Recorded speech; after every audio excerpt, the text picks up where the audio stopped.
You're listening to KOUG Radio. Listen live online at KOUGradio.org.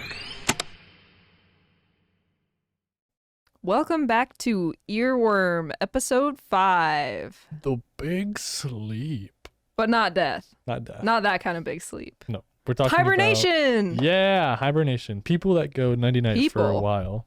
You know, people. Nighty-night? Yeah. Is that not how people talk? I guess my aunt would always say night-night, and that's even more infantilizing than nighty-night. I feel like if you say night-night, that's worse than saying nighty-night. It is. Because night-night is so much worse. Because it's like the T makes it a stop, so it's like night-night. You know, the Y kind of makes it carry on a little bit. Yeah, like yeah. Night-night. But we thought since it was getting into the fall season, a lot of animals are going into hibernation, so it would be a good topic for us to cover in this time of year. That's right. The fall time. It's getting colder out. For the northern hemisphere. Yeah. For the southern hemisphere, they're going into I don't think we have any spring or summer right now. Spring. I don't know. Because that's the opposite. I don't think we have any listeners from the southern hemisphere. I wish that we did. We don't have that wide of a demographic. But yeah, no, it's definitely a lot colder outside. My timbers are officially shivered. I don't even know what to say to that. It's cold enough for them to. That's what I've been. Oh, that's what you were thinking about all day, where you said, "Hey, I have a bit for this episode. I can't wait to do it." Sure, excellent, great work. I thought it was pretty good. People, I stepped outside this morning and I was like, "Oh man, I'm pretty cold. My timbers are shivering. My timbers are shivering." That is pretty good. But you're a mammal, so you shiver. Lots of things don't have the capacity or luxury to shiver. So if you don't shiver, do you just die? No. No? Snakes can't shiver. What do you think they do? They just violently start squirming. They just squirm around on the pavement? No, they heat themselves with the sun. Yeah, that's right. They do. But what if there's no sun? Oh my God. When it gets to fall time and the sun, well, there is still sun, but it's cold and the sun is going away. The sun is cold. The sun becomes cold in the winter time. Yeah. Kind of Did you ever, it's like overcast all the time. It's like that joke where people say, why don't astronauts just go to the moon or go to the sun at night so it's cold and they can stand on it? Have you never heard that? No. Well, I know I have, but it just makes me really sad every time I do. Snakes and lizards and turtles and amphibians and tuatara. Gotta cover all my bases. I forgot. Remind me what tuatara is. They're kind of like a lizard, but technically in a different clade. Yeah. Or taxon. I couldn't tell you why, but I know that they exist and they're Australian and they're in a different taxon for some reason. And you think it's because they're from Australia? Probably. Yeah. They're in the reptile umbrella. Reptile meaning no, not amphibians. Reptiles meaning snakes, lizards, turtles, and tuatara. Wait, I didn't know that turtles fell under reptiles. Yeah. Really? Yeah. I don't know why. I just I never really put together that turtles were a part of any They're just group. Themselves. They're just themselves because turtles are so I have some unique. interesting points about turtles later. But for snakes and lizards and turtles and tuatara, reptiles, and amphibians do this too. They brumate. So it is a type of hibernation, but they don't truly fall asleep. Yeah. They just kind of chill out. Literally, they get cold, and so their metabolism slows way down, and their heart rate slows way down, and they don't move, they don't drink, they don't eat, they just kind of vibe underground.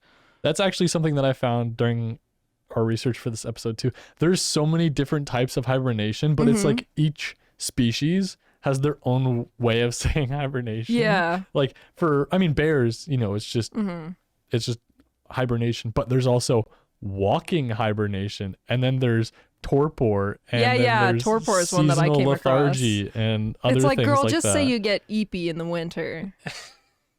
Simply and utterly. Yeah, they get eepy. I don't even know what you were trying to mean by that. Sleepy. But, oh. Eepy. They get night. They get to go night. Yeah. But the what was I saying? Oh yeah, snakes and lizards and tuataras. Tuataras. No. Now hold on. Doctor Who into this now. I see. But they slow down. They have to before slowing down because their body depends on heat from the sun and surroundings to digest. Yeah. They have to kind of decide to stop eating because when it gets too cold, their body doesn't have the energy to digest their food. So if they eat right before going into hibernation, the food in their stomach and gut will not be digested and it will rot and they will die of sepsis. Really? Mm-hmm. That's so they can't, because that's usually in hibernation. I feel like things eat a lot because they're like, oh, I got to make sure I got enough food to last me. Yeah, for reptiles specifically, it's just because their metabolism is dependent on the sun. Like mammals can still metabolize even in hibernation. Like it slows down, but since they make their own body heat, like that's not a problem for them. We stay at that level, that body temperature. Homeostasis. Yes. But reptiles don't do that, so they need to take a big old poo right before going to sleep. So it's no longer hibernation. It's oh my god, that's like a holiday for them. Oh yeah, they're like, hey, where are you going this year to take your big poo? Take the big poo and then go to sleep. Ideal living. I don't know, that kind of sucked because I mean they're not hibernating. What'd you call it? Brumating. They're brumating. They're brumating for a couple of months. Yeah. And so can you imagine just being like October to March? Can you imagine, when winter's coming up, winter is coming, and your mom sends you to your room. She's like, okay, it's time to go brumate. Time to go night-night. Go take a dump and then go to your room for 3 months. Hey, I'm down. The heat is turned off. I'm down. If I survive, if I'm sleeping, I'm chill. I don't know. That would kind of That sounds fun. Man, the life of a reptile does not seem fun because you just, you can't heat yourself up, so you just have to like find a sunny spot. Imagine if you're like in a really bad area where there are no good basking rocks. That's true. That's kind of a bummer. That's why you see them on roads a lot of the time basking, because human-made roads are black asphalt, so it conducts a lot of heat from the sun, and then holds a lot. And then they get run over by cars because they're basking on the road. Yeah, well, that's just natural selection. They gotta find a better place to bask. But it is interesting because. So the whole reason, there's 2 reasons for brumating for reptiles. One is to survive the cold, and 2, to create a sort of like natural breeding cycle. So animals that don't hibernate, like deer or whatever, they still only breed in the spring. I don't know. I think it's because of the abundance of food. Yeah. They decide, hey, that's pretty good. But for things that need to not be out in the winter and need to hibernate, it also acts as a natural like sort of boosts their breeding efforts when it comes to spring, because it's like, oh, I survived brumation. I gotta get some ladies. I gotta get some. But it acts as kind of like a stimulation for breeding activity. And so in reptile keeping in captivity, people will literally put their snakes in the fridge over winter so that they breed better in the spring. There is a huge thing about artificial brumation and the reptile hobby. Is it like a bad thing? Like people condemn it? No, it's encouraged. Really? It creates better, it's just better for the snake's fertility for some reason. Yeah. That shutdown gives their body time to kind of like build up those hormones. Yeah, build up the hormones, build up the things needed for making babies. Interesting. So, okay, so I have a question for you then. If you were to create your ideal, because you have a lot of reptiles. I do. Already. I have 23 right now, I think. Something like that. A lot. Compared to your average. Like, you bring up the national statistic by yourself. No, I don't. You should. I went to a reptile show. Well, it'll be this past weekend by the time we're recording, but it'll be the past weekend by the time this goes out. But I went to a reptile show, and I guarantee you every single vendor in that room had 3 to 5 times the amount of reptiles that I have. Still. But I probably do. Besides the point. They, if you were to create like your ideal kind of enclosure, what would it be like a temperature sensitive room where you can, it's like a like a nozzle, you can be like, I would love to do that. It's gonna get a little chillier Well, today. that's what they do for a lot of like brumation. When they're putting snakes into brumation, they stop feeding them for a period of time so that they can purge their gut content, poop. They also slowly turn down their heat so that it naturally is a gradient, so it doesn't shock them when they get super cold. Do you think if you had like a totally artificial room, right? Like imagine you make your own weather, you set the temperature every day. Like this whole room is just barren of like man-made things, and it's all natural. Like the floor is sand, and there's rocks, and there's little trees and whatnot, and it was totally temperature controlled by you. Yeah. Do you think that you could set up a like a snake's, I don't know, they're hybrid, you could make it opposite of what's actually going on outside? Yeah, really? You totally could. For it depends on what species you're working with, because, and it depends on if you want to breed or not, because if you're not breeding, brumation does have its risks. Like sometimes animals are not strong enough to pull through brumation, but a lot of the time that's also an indication that they shouldn't be breeding because they're too weak. But bunch of bitches. For breeding purposes, I dropped the headphones. You could absolutely sort of make your own environment, but they also just kind of like, maybe it's just because they're in like a room in my house that our house, even if you set the thermostat, it's naturally going to get a little bit colder in the winter and a little bit warmer, like ambient room temperature. Yeah, it's more like baseline. Right, yeah. Throughout the entire year. Yeah. But if you have like a completely isolated, completely temperature controlled room, I think you could totally just make it summer when it's winter for the snakes in there. Do you think there'd be a market for that? No. Why would you do that? Because then you could be selling snakes when everyone else's are brumating. Because you'd be like, oh, mine bred at the beginning of winter or outside winter when it was their, spring. And so when everyone else's are going into brumation, so that way later on they can have eggs, yours has already had eggs and they're hatching, and you've just filled a gap in the supply chain. A lot of the species like that you can do that sort of thing with are already so highly available in the market, it doesn't matter. Oh. Like the reptile market, especially right now, there's kind of a crash in the reptile market right now. Like things are really abundant and people are buying a lot less. We learned about this in econ. I didn't. But the market is kind of poor. So even if you were to do that, it's like, well, and you can buy, not everyone's in the market for a baby snake. Like there's always going to be adults or subadults or couple-month-old hatchlings that are available throughout the year. Subadults?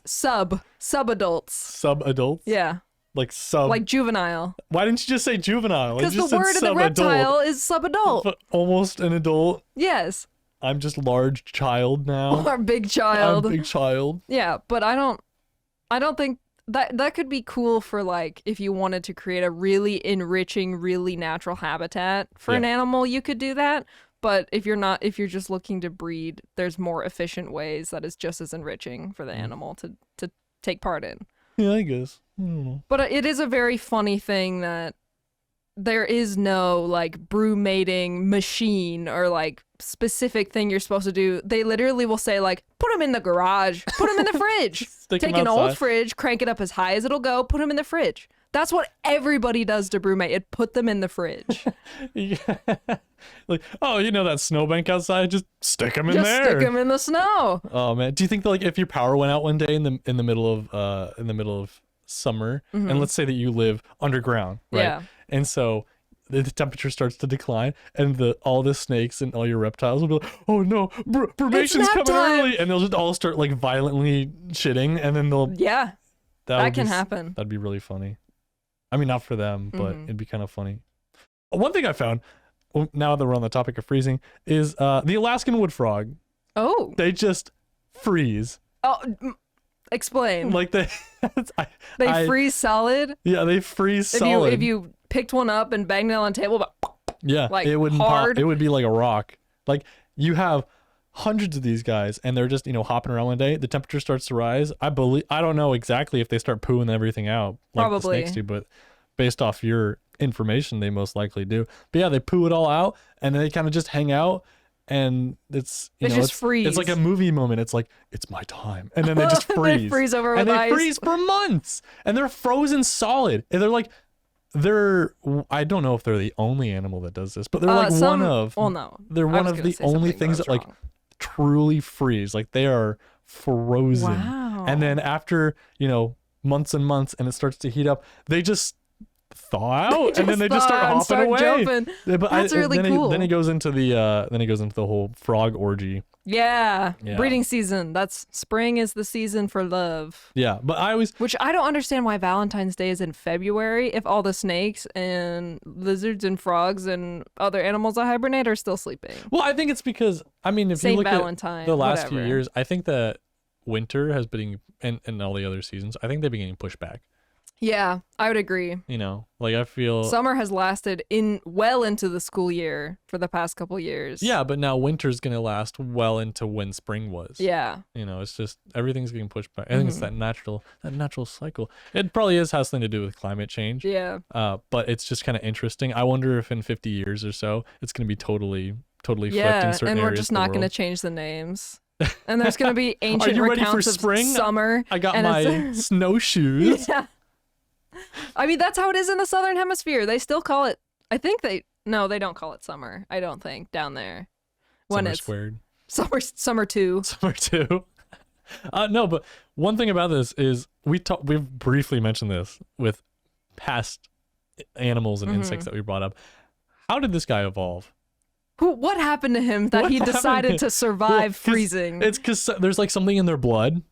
Like an antifreeze. Basically, yeah, it's like an antifreeze in there. No, it doesn't. It allows their blood to completely freeze and then re-thaw without any damage. Wild. But it's like, okay, that happens, but as we've learned, it happens on a random mutation, right? And I'm assuming that if there's this huge, say one frog mama bursts out all these frog eggs, only one of those guys is probably going to get this mutation. Yeah. Because I doubt it's the whole litter of them, right? And so it comes by, winter freezes. I don't know what the frogs did before this. They probably went on vacation. They hopped their way down to, Santa Monica or something. But there's this one frog who's like, I'm going to stay here. And then he freezes and all the other frogs are like, oh my God, he's crazy. So he's so sad. He's passed. Oh, bless his heart. And then they come back. And he hops away. And he's like, they see the spot and he's gone. And they're like, well, he probably got taken away. And then he comes back and he has, this big old bag of food. And he's like, I've survived the winter.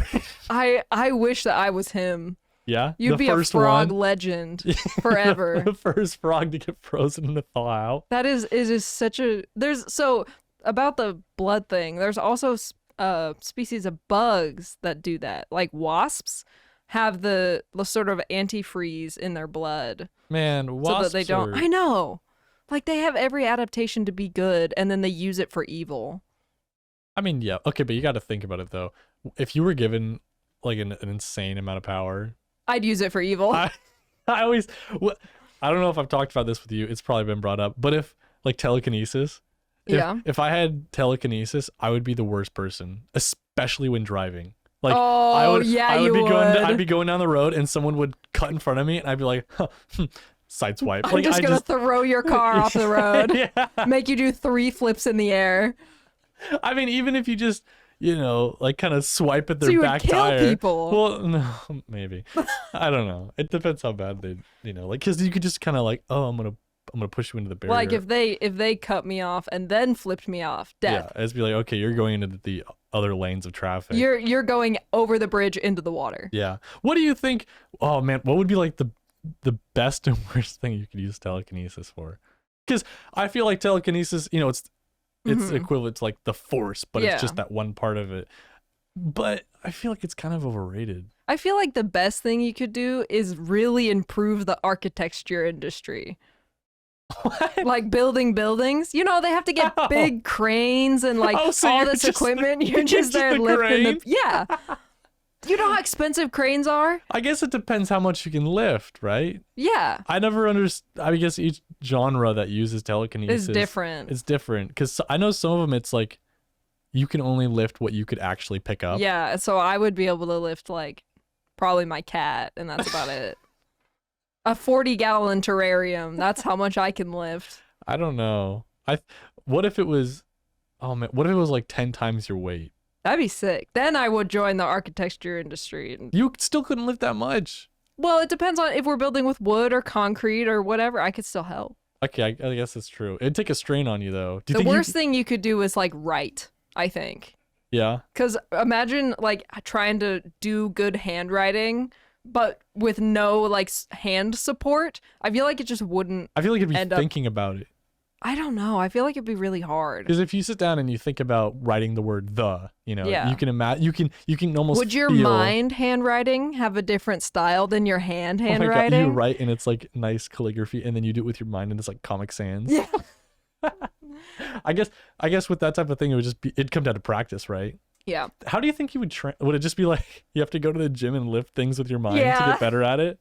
Rocky montage music starts playing, and it's you're just like you in the gym, staring like- really hard at a coffee cup and lifting it up.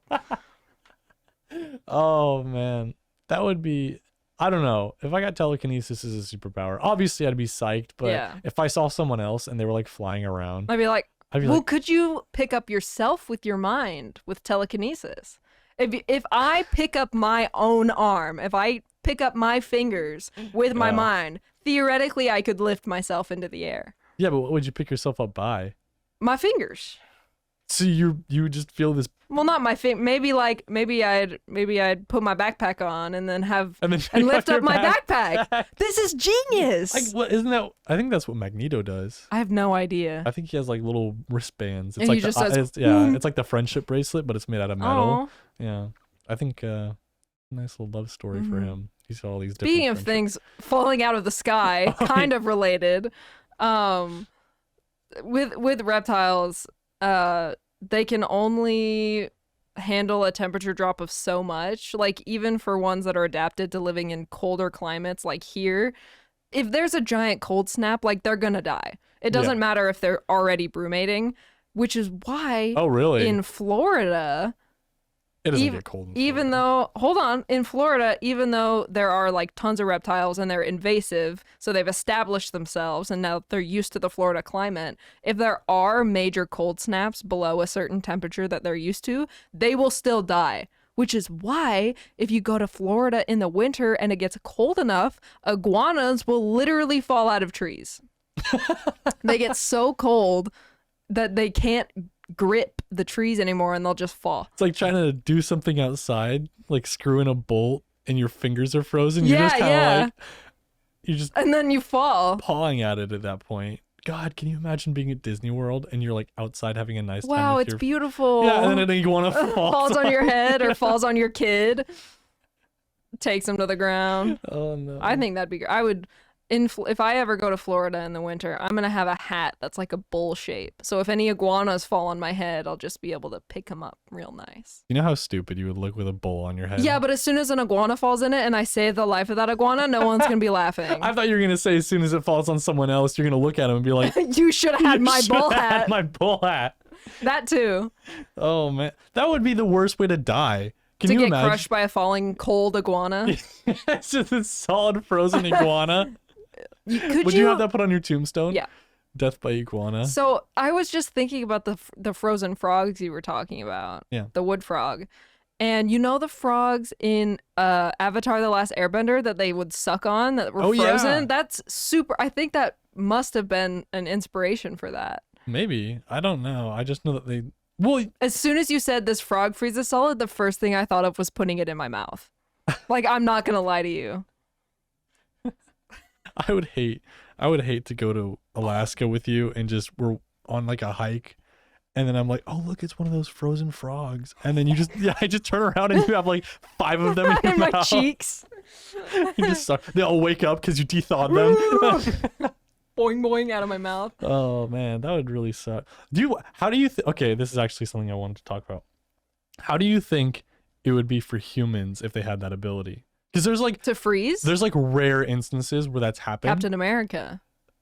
Well, You meant in real I life. meant in real life. I forgot what the story was, but there was this story. It was in the middle of like central northern US. I think it was Minnesota. But Probably. it was this girl and she was on the highway and she got into a car accident and it was during a blizzard. Mhm. And so she was like, "Oh, I'm not that far from the place I was trying to go. I'm just going to walk or else I'm Oh. going to freeze in my car." And she got out of her car and started walking to this cabin. Well, she Froze. she froze. Yeah. Spoiler alert. And she was frozen solid. No one knew where she was. And then after a little bit, I don't remember if it was someone found her, like the cops found her, or if the blizzard just stopped. Mhm. She de-thawed and was perfectly. She had like small frostbite. What do you think was going through her mind? Like as she was thawing, do you think it was like waking up from a nap or waking up from anesthesia, or was it like I know I'm frozen? Yeah. Well, it's like when you see in movies when someone gets frozen in a block of ice, their eyes can still move. Her eyes are still looking around. She's like, oh, man, I would hate to get frozen with so my eyes open. Cold. That's probably what she was thinking is, man, I'm really cold. The human body has the durability of an iPhone. You can drop it from the Empire State Building and people will walk away unscathed, and then you accidentally step wrong on your toe and your ankle is shattered forever. Oh yeah. God, I forgot what it was. There was a saying for it. It's like we're either in God mode or like cripple mode. God mode or hardcore. Yeah. I mean, you hear, it's like you said, there's people who go skydiving. Oh God, fall and survive. Yeah, there was one story, I forgot who it was. It was this lady in like the early 1900s. It was like when planes were first becoming a big thing. Mm-hmm. And she was in this plane that was in an accident, essentially. Like it just stopped working and it fell out of the sky, and she got sucked out of it. And I think she was still strapped to her chair, and she lived. Incredible. And I was just like, can you imagine being, and she was the only survivor of this plane crash. That would suck. That would really suck. That's some Final Destination type. Can you imagine being that person though, and all of her loved ones are like, oh no, she died in the plane crash, and like a couple weeks go by, because I think she was lost in the woods for a while, but when they found her, can you imagine being like, hey, I didn't, like, just knowing someone who went through that experience would be crazy. Like, because how would you feel? Like you're in your seat, strapped to your seat, and you're just falling, and you're like, yeah, wow, this sucks. And that can happen, and then your Meemaw sneezes and she cracks a rib. It's like, whoa. That's I would hate to be frozen solid. I really would. Yeah. What if humans hibernated? I actually have that on a note, is if you could hibernate, would you? I think I had a similar question. I don't know. Because we'd have to adjust like forgetting about like school and work and like whatever the normal flow of human behavior of the seasons. I don't think I would. No? I like the snow too much. I like cold weather as well. Yeah. I put yes just because I also love sleep. I think a lot of people would just because they would. So waking up after that, oh, it would just be like the You'd be horny as fuck. I know it was time to breed. You'd get up and be like, oh. Whoa. I gotta get to my phone or call somebody. Call somebody. Who are you calling? My boyfriend. I know, but it's funny. Anyway, no, I don't think I would. I brought up the same thing though, is if humans could hibernate, do you think that companies would capitalize on that and be Easily. like, oh, you get hibernation pay if you work through hibernation? Hibernation premium. Yeah. Hibernation deluxe. Because you have like, you have like after hours, overtime pay. Yeah, and then you have holiday pay and stuff like that, but there'd be a separate hibernation pay. Yeah. I think absolutely. I think so too. If you could, moving away from brumation and having to poo everything out before you hibernate, when we get to like bears that eat a lot before they hibernate, what would you choose to eat? Salmon. No, you're not a bear. I'm saying like if you were hibernating, what food would you eat? You know what? Still salmon. No, I would choose I love fish. I would pick something that I know would not like clog me up and make me feel gross. Like I'm not gonna eat a bunch of cheese right before I pass out. I'm gonna wake up. I'm gonna feel terrible. I would pick like potatoes. Like 3 months go by, you think you'd feel a little better by the end of it. Like you're not just feeling everything. I mean, unless you do one of the other types of hibernation. Yeah. I would pick something fibrous and hearty and has decent variety. Just potatoes, man. I was gonna mash them, boil them, stick them in a stew. I was actually thinking starch. That's what the Irish lived on, man. Like chicken pot pie. Ooh, that's a good answer. That would be so good. Or stuffing. We have chicken pot pie at home right now, and I'm definitely gonna go eat some after this. Lucky you. I got a sandwich in my backpack. My sandwich doesn't even have any cheese on it. You said chicken pot pie. I said potatoes. Yeah, I think chicken pot pie. What do you think is the worst thing that you could eat right before hibernating? Oh, God. Like a big milkshake. Probably like warheads. Oh, like sour candy. Yeah. Me falling asleep with my face puckered. Or just like because you have to eat a lot. Tic Tacs. You just have like a ton of Taco Bell. Yeah. You wake up and like that's a my puddle. ideal. And A puddle. I think the worst thing would be something like small and not filling. Ice cubes, Slurpees. everyone gets together. It's like a new human holiday. It's like, oh, the pre-hibernation feast. Mm-hmm. And you just have someone shows up with like a bucket of ice. Here, guys. Hey, guys. Chow down. Oh, man. Did I ever... Oh, yeah. So Hillary used to... we were on different schedules, like different shifts. Mm-hmm. And so we would kind of just hang out in bed and like chat before one of us went to bed. And it's usually me who fell asleep first. But there was this period of time, I don't know why she started doing it. She would chew ice. Oh. But when she was reading, and I would be trying to fall asleep. And it's like, I feel like most people when they eat something, they can chew it kind of quietly, you know, like chew with your mouth closed. And she's really, you know, hygienic, and she's a really nice person, and she usually is very proper. But for this time, I don't know why she decided to go full just ham, like aggressive Monster dog on this mode. ice. It was awful. It was like, I feel like it's impossible to chew ice politely. no, you close you like you keep your mouth closed when you chew. Like, yeah, it's gonna be a little louder than if you were eating like spaghetti. Yeah. But you know, Fair enough. it was especially, I think it was because I was trying to go to bed and I was Yeah. laying next to it. It was the loudest thing in the world. It was like, it was just awful. It sounded like someone was rolling over wood with like a steamroller. It was just so crunchy and bad. And yeah, there was a lot of mixed emotions about ice. Long story short, don't bring ice to the human hibernation potluck. Yeah, They'll kick you out. They'll kick you out because it's not anything anyone wants to eat. And then it's as too soon loud. as they start trying to hibernate, you're just gonna start chewing it, and you're gonna wake everyone Wake up. everyone up. But while we're on the topic of bears, Mm-hmm. most bears hibernate pretty normally. You know, Yep. they eat a lot, find a cave, pass out. Yeah. Life is good. Life is happy. Wake up, bang. Yep. But some bears have a different type of Oh. hibernation. Like polar bears, they have something called walking hibernation, where they can't really, like, you know, where they live, it's up in the It's frozen. already cold. It's already cold. It's already frozen. So they basically go into a state of reduced activity, Oh, yeah. and they just kind of meander around or lounge all day. Mm-hmm. And I mean, it still brings on certain things that hibernation normally does, like metabolic change, Yeah, like yeah, their yeah. whole system slows down. But also because it's way colder than it normally is, even for where they live, there's less stuff out. And Yeah. so hunting is harder, and so they have Just to don't. Yeah, they just don't. They kind of have to go into that type of activity because they just can't find anything to eat, can't move too quick to find it. Even if you do find it, you're not gonna like look at it and be like, oh man, I'm gonna run after that. You're gonna be like, I'm gonna Nah. slowly Walk walk and over hope there. that they don't do anything. Don't They're move. already dead. I can just eat them, you know. But there's a lot of mammals have different types. I think there's a lot of variation in mammal hibernation. Like badgers, I brought up the word earlier. They go into torpor. Torpor. That just makes me Torpor. think of Ark. I love badger hibernation torpor. It's really Yeah? funny. Yeah, because they not so that what they do is they burrow, right? Yeah. And they dig themselves a little hole. But badgers are really social creatures, Yeah. right?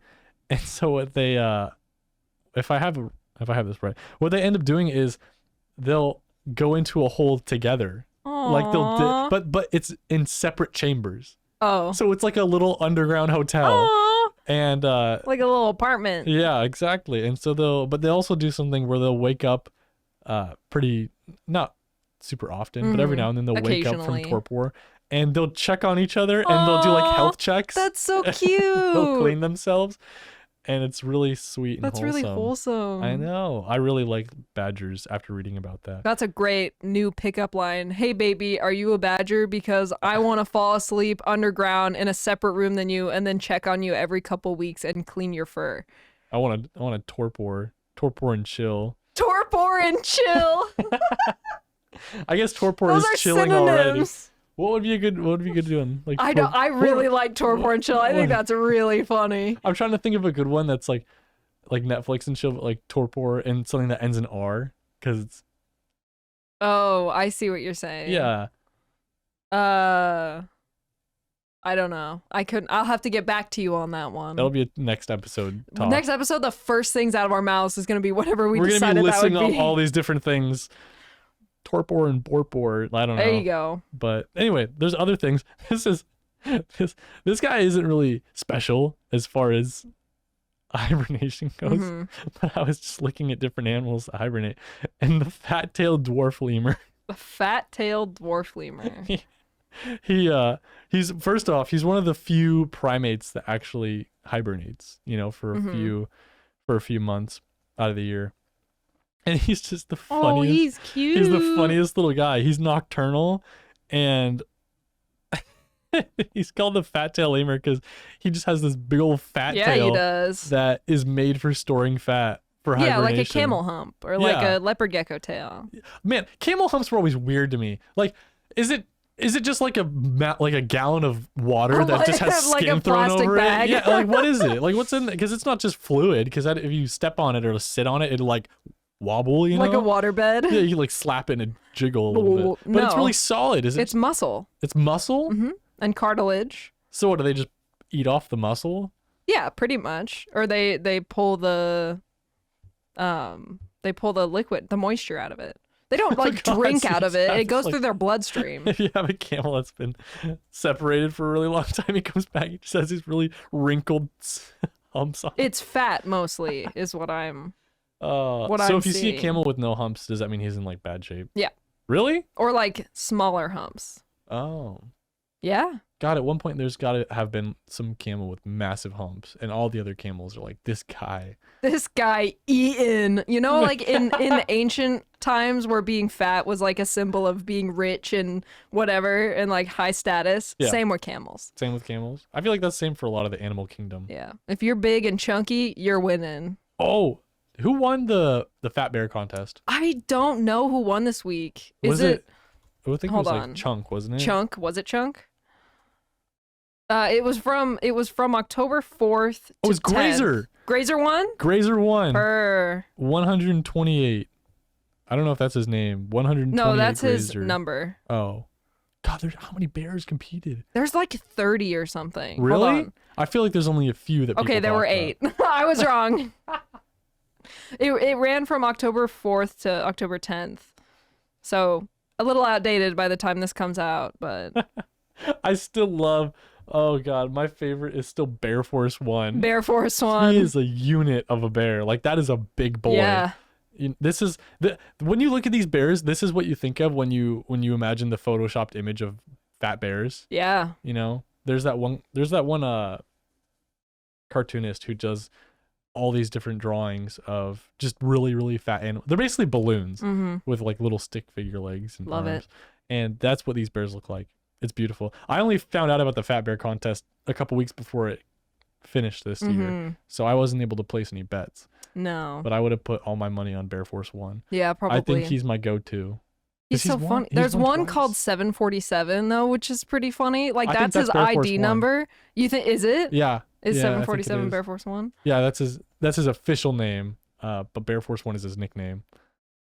Apparently, last year there was a scandal. Oh yeah, there was like fake votes. Yeah, and he did. Bear Force 1, 747 won despite the scandal. That's so funny. Oh, it's other bears voting. It's other bear collusion.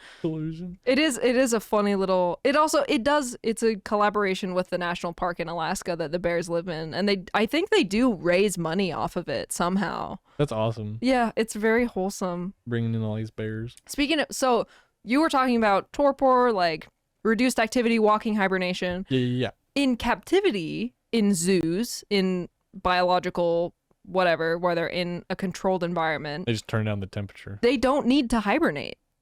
No? Hibernating is an instinct. So if the instinct isn't triggered, like if the temperature doesn't change, if you're in a controlled environment, then they just decide not to. So how do they reproduce? They just not? Well, a lot of the time zoos won't have breeding pairs. So they don't have like 100 bears in a couple years. Yeah.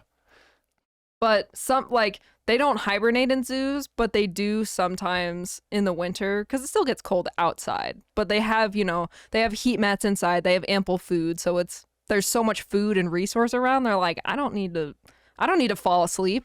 So they just kind of vibe. They sleep a lot more. They eat a little bit less, but God, you know they what? kind of just chill out. This just reminded me of something. You know what's really interesting is that in captivity, you know, you have all these animals and whatnot, all these creatures. They don't have great white sharks in captivity. Yeah. Which is crazy. Like they just die. Like I don't know if they know why they die. They do. It's to do with the circulation of their gills and their migratory patterns. Oh, so like they have to keep migrating to survive? They have to.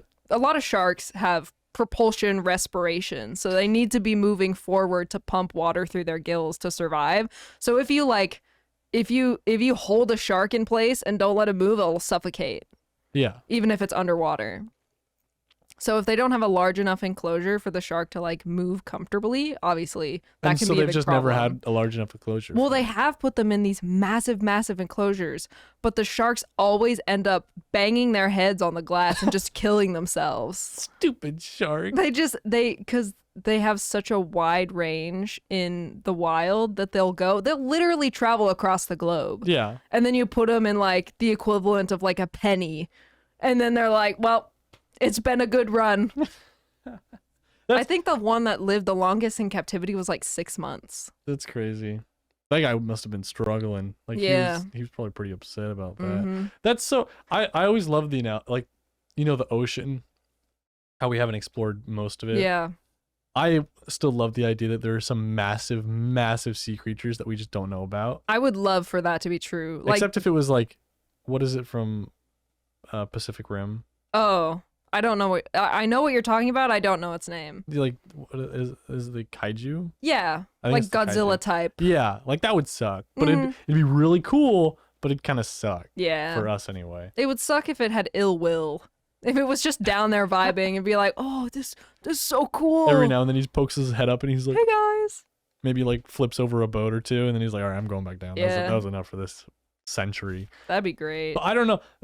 And the ocean is a really good thing to put into perspective as well, because people talk about I gotta stop messing with this.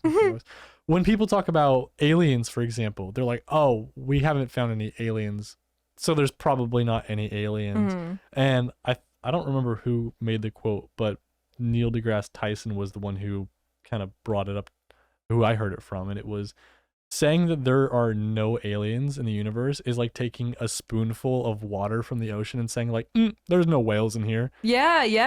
I like that analogy. It's a really cool idea. It's a really good way of looking at it, because it's this massive body that you're like, you're taking a tiny sample. We're in statistics right now. We know what that means. Yeah, but your sample doesn't represent the larger population. But it's like the statistics of the unknown. Yeah. Like you don't know what you're looking for or what you're trying to find, so it's impossible to know the probability of finding it.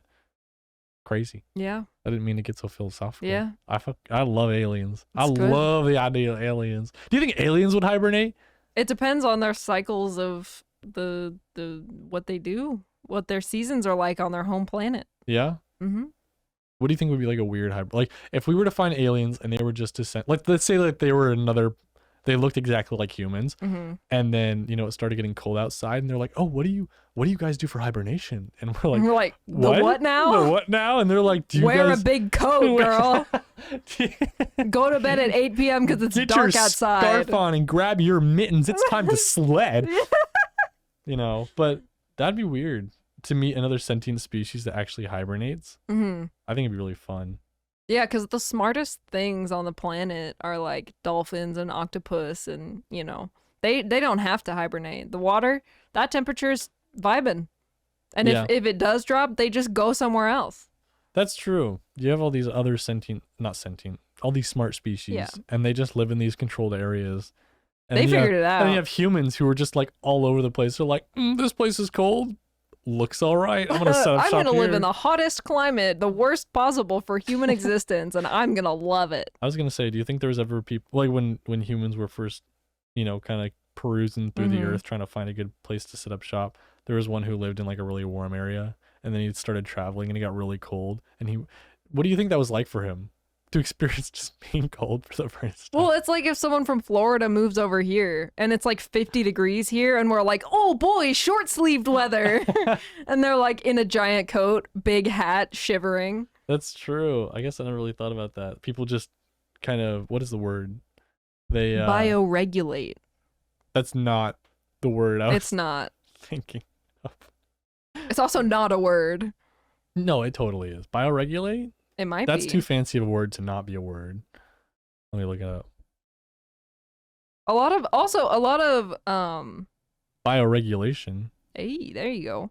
A lot of bugs also hibernate, kind of. That's bananas to me. I don't see bugs as a like a hibernation speed. I almost said migratory. A lot of them are migratory still. Yeah, like hibernation bug, not a real thing. Mm-mm. That's propaganda right there. They fly away when it gets fly cold. Away. It's cold. They're like, I don't like the cold. I'm gonna fly away. Yeah. Or they're like, oh, I'm gonna try to freeze like that one frog I heard about, and then they just die. Yeah. And then that's okay with me. They do, a lot of them, the ones that do overwinter usually like burrow underground. A lot of burrowing, a lot of underground going on when it comes to hibernation. Which is weird because isn't underground colder? Well, it's a better insulator than being in the air. Oh, I guess that's true. It's about insulation. It's not about. So okay, so list off some of these bugs. So butterflies and moths, not as their adults, but as the pupa. So a lot of them will overwinter. They'll be born as caterpillars in the spring. They'll eat all summer. They'll get fat and chunky. Then they'll pupate in the fall underground, or they have a really thick layer of pupation medium that keeps them warm throughout the winter. And then they hatch out in the spring as adults, reproduce, die. So they just burst out as a butterfly. Yeah. That'd be a beautiful sight. A big, beautiful butterfly. Oh my god. But they do that. Beetles do that. Some beetles do that as well, where the adults don't live very long. So the pupae are the ones that live in the little pupae. Yeah, in the little states of overwintering. But like some don't. You know, wasps have the antifreeze in their blood, so they don't have to worry about it. Yeah, but I've never seen a wasp fly. I guess they would just freeze, wouldn't they? And then they just thaw out. No, they have antifreeze. Oh, so they just don't freeze. Yeah. But their metabolism still drops when it gets colder. So they just hang out in their hives, probably. I was going to say, I've never seen the honey stores wasp. during the winter. God, is there any bug that survives in cold climate? Or like that lives in cold climate? Not really. No? Google, are there cold bugs? It says common cold cases from WebMD, how to get rid of the common cold. That's not an insect. Not quite. I mean, there are ones that live in like water that can get cold, you know. Yeah, but that's something totally different. Because then that gets into a whole different realm of survival. Yeah. That's water survival. Most do migrate. A lot of monarchs, the wasps and bees go back to their hives. Yeah, but I'm talking about like bugs that walk around, like ants. They go under. So ants are actually interesting. They go down in their little ant hills, and they also kind of have a torpor. Well, they'll be dormant and then get up, check on each other, they just renovate, replenish themselves, and then go back to sleep. We're gonna make a little nice coffee table. Yeah. Maybe improve our tunnels a little bit, make them a little more symmetrical. Just give them a little dusto here and there, and then go back to snoozing. God, you know what was terrifying as a kid is when the 4th Indiana Jones came out, and there was this scene with those massive ants. I've never seen Indiana Jones 4. Have you seen the first 3? Yeah. Okay. Well, there's the scene with these massive anthills in the rainforest. And I'm sorry, I'm looking up images of it right now.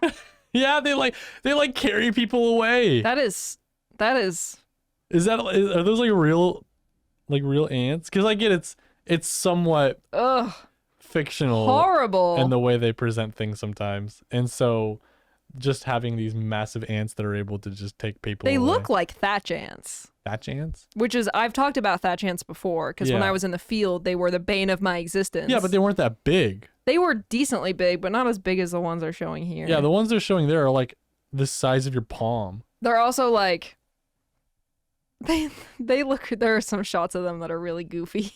Yeah, they're pretty quick in the movies, so I don't really remember any shots of them. Let me look it up. Indiana Jones. There have been so many horrific deaths in the Indiana Jones franchise. Like what? The guy whose face melts off in the first one. Oh yeah, that's not great. There's a guy, he's like, isn't there a guy whose like eyes explode and pop out, or am I thinking of something else? There's the one who gets, I think he gets turned to dust. I would hate to be in that franchise. Unless you're indie. Unless you're Indiana. God, you know, what a funny name. I think one of my favorite characters from the Indiana Jones franchise is definitely Indiana Jones' dad. Yeah, he's what a legacy to live up to. He's such a funny guy. They deal with Nazis a lot too. I They guess do. it was just like the time period Which is they set chill. it in, you know? Mm-hmm. But I don't know. Think about it. Mm-hmm. There's a lot of Nazis. Okay, this is actually one thing about Indiana Jones I think that gets really overlooked is in the fourth movie, I guess it kind of builds up to it. Because I don't think World War II happened in the first three movies. But I think between the third movie and the fourth movie, a lot took, like, because there was a really large jump in time. Right. And they kind of briefly talk on Indiana Jones serving in World War II. And it was like, I don't know why I didn't think about it when I was a kid, but I rewatched it somewhat recently within the last year, and they brought it up, and I paused the movie and I was like, there's no way. Could you imagine being on the opposing team and then coming against a guy and he's got a safari hat on and like tattered clothes and he comes at you with a whip and like you have a gun and he whips it out of your hand and you're like, Well, no, apparently in the movie they said he was a spy. that makes more sense to me. It does, because he's just super smart and he spoke the languages too. Wild. And so I guess he was a spy the whole time. That's cool. Which is really cool. Because I guess he had all these encounters with Nazis already, you know. He's been around the block once or Been around twice. the block. He kind of dealt with them. But yeah, no, there's a lot in the Indiana Jones world that wouldn't be fun to deal with. And then they bring in aliens. Yeah, and then it's a little, you know. I don't know how much I believe this anymore. Yeah. I was on board. I could deal with the ants. I could deal with Shia LaBeouf. But as soon as you brought out aliens, you not lost for me. me. And the temple just started spinning away. Mm-hmm. But that's besides the point. Let's get back to hibernation. Yeah. Why don't we? In these last few minutes of the podcast. One that I want to talk about that I found is bats. Oh, yeah. Because bats, most of them are migratory. So most of them get up, fly away, go somewhere warmer. Mm-hmm. But some do hibernate. Yeah, they just hang on the ceiling and then they freeze into like an icicle. No. No. They do hibernate.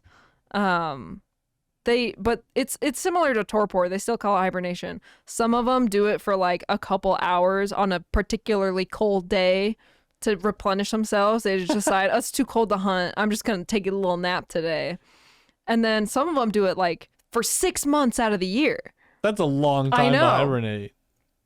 And sometimes it coincides with bugs coming out of their hibernations. Yeah. So like it coincides with when the bugs go away and when the bugs come back because that's what they eat. But I found it very interesting that they can decide to hibernate for a little bit and slow their metabolism and heart rate like they do, and then just decide to come back out. Oh man. And an area where bats are hibernating is called a hibernacula. Hibernacula. I feel like I knew a guy who would do the same thing basically. He just slept for like 6 months out of the year. But I mean, he still went to work and stuff, but then he would just go home and lay down in his bed. I wish ideal. You wish that was ideal. That, I don't know. I can't stand not doing something or having something to do. Yeah, we've talked about this. If you had an ability, you would pick to not sleep. Yeah. Okay, it was if you don't have to use the bathroom anymore or you don't have to sleep anymore. I wouldn't want to sleep anymore. I agree. Because for different reasons. Mine, going to the bathroom is fun. That's like that during your day, that's like a pastime. It is. It's like when your favorite commercial comes on. There's a culture. A culture of pooping. That's when I catch up on my reading. Yeah. And my Instagram reels and whatnot. But no, because you didn't like my explanation of why I would. I can't remember what it was. Enlighten me. I would, if I had the extra time, what I would do is I would spend it learning an instrument. You did say that. I would spend 8 hours in the time that I would be sleeping practicing my instrument, and then every month I would just swap instruments. You would not get good at an instrument in a month. Yes, you would. If you're playing it for 8 hours every day for a month straight. I mean, maybe. I don't know. I feel like my experiences with instruments have always been few and far between. So I don't, I think that you may be right in that sense. I think you could at least, in a month, you could at least get better than a lot of people. Yeah.